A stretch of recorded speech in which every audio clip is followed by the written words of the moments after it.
ఏమైపోయే వాళ్ళమో అంబేద్కరు లేకుంటే, ఏ చీకటి మింగునో తను వెలుగై రాకుంటే, తరాలు మన స్థితి గతులు మారక తల్లడిల్లు కథ సకల జనం, బతుకు అగ్రకుల విషకౌగిటబడి నలిగిపోవు కథ నేటి దినం.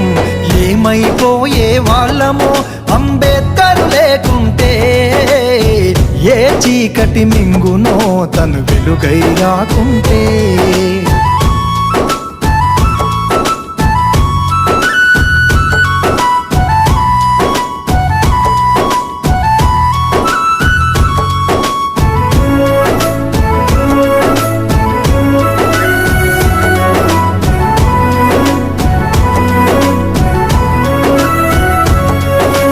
అడుగు అడుగు తను అనుభవించిన బాధను తలచి,